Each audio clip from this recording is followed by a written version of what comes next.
Welcome back to the offensive line. Hope you guys were pumped up by that second video as well as the short conversation Josh and I had at the end. We talked about apologetics and what it means in the first video. We talked about presuppositions in the second video. And then when we put them together, what do we have, Josh? The offensive line? Sort of. What we have is what we call presuppositional apologetics. Remember how we are to defend the faith like Peter tells us to? Well, like many things, there's a right way and a whole bunch of wrong ways. And the right way is with an understanding of presuppositions. With the presupposition that God is real and He has communicated to us through the Bible. Just thinking about one presupposition that everyone has is that what we see and hear reflects reality and that our brains are working properly and that it allows us to think rationally. But did you know that without God, thinking logically makes absolutely no sense? Wait, what do you mean? Yeah, and understanding that there is a creator means that there's a created order. That 10 times out of 10, when the sun rises, there's light. And after it sets, it gets dark. Oh, I get it. Like when you drop something, it will always fall down. How can you get order from disorder, from random chance? It doesn't make sense. And so the Christian presupposition makes absolute sense because it means that we can try to make sense of things. In our last video, we talked about how we can know what goes in the Bible is actually supposed to go in the Bible. We talked about the consistent theme throughout Scripture, but we also talked about the people who wrote these books.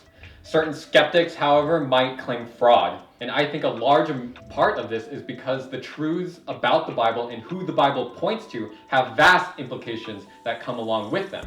Most notably, of course, is that the Bible reveals a reality that is disconcerting to many. And so they are content to live in fantasy and try their hardest to discredit Scripture in all possible ways. One of those ways is denying the existence of Jesus Christ as He is described in the Bible. So that brings us to our question for the week, which is, what evidence is there that Jesus is a historical figure? Just like having the presupposition that God exists and has communicated to us through the Bible doesn't mean that we can't ask questions. It also means that we can look at historical facts. In fact, in a later video, we'll also talk about how you can look at science. Yes, you heard that right. Religion and science aren't mutually exclusive, but can actually work together. But more on that later. Now, I'll admit that history was not my favorite subject in high school. What about you, Josh? I actually did like history, except for the part about memorizing dates. Yeah, that part actually always got to me too. It was just a bunch of facts about things that happened in the past. I was more focused on my present and my future. But I didn't realize how important history was and actually is.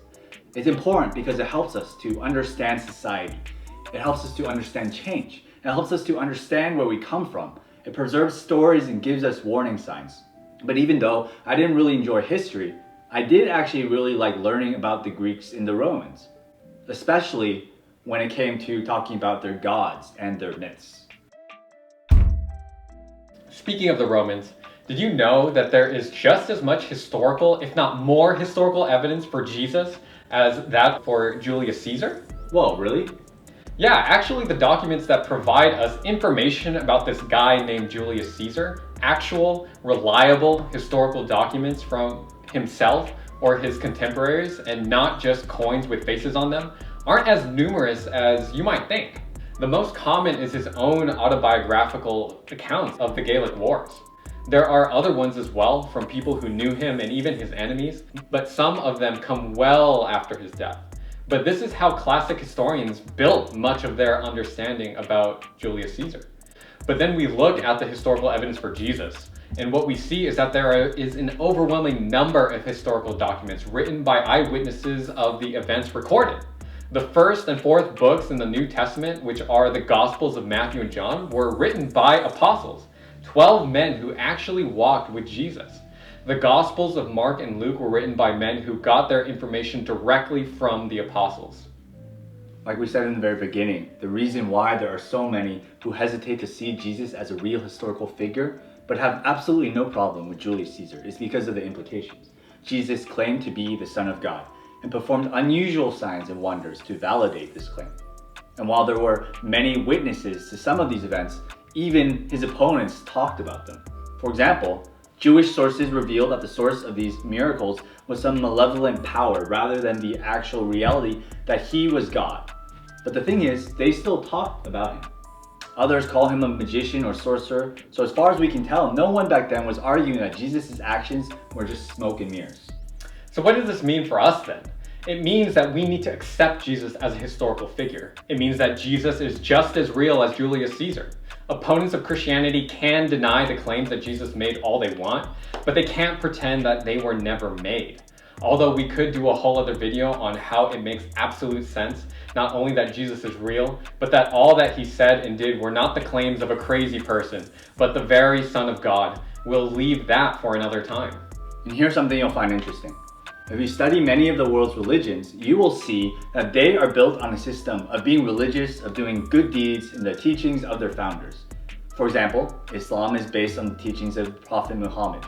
Buddhism is based on the teachings of Siddhartha Gautama, and so on and so forth. But Christianity is based on who Jesus is and what he did. Actual historical events. Sure, God's commandments and Jesus' teachings are massively important, but the basis for these teachings was history. If these actual historical events did not happen, our faith would be worthless, as it tells us in 1 Corinthians 15. We hope you guys enjoyed our video. Remember to like and subscribe for future videos. We also wanted to announce that we have a new Instagram and Facebook page, which are going to be linked down below. Remember, this is the offensive line with Hanson and Josh, preparing you for defense so you can be ready for the best offense.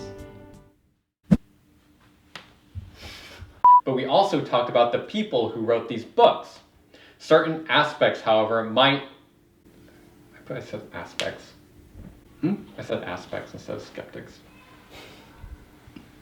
Yeah, that would be wrong. Yeah. Just a little bit. But did you know that without God, nothing I don't know why I keep reading that as nothing. Okay, just keep saying. Thinking logically. Without God, thinking logically makes no sense. Without God, thinking logically makes no sense. Without God, thinking logically makes no sense. Yeah, I know. But I'm trying to tell you to keep thinking about Say it it. again, Josh. Thinking logically makes no sense. All right. That without God, Say it 1,000 times and then it'll be ingrained. All right, how about we just do 1,000 takes instead?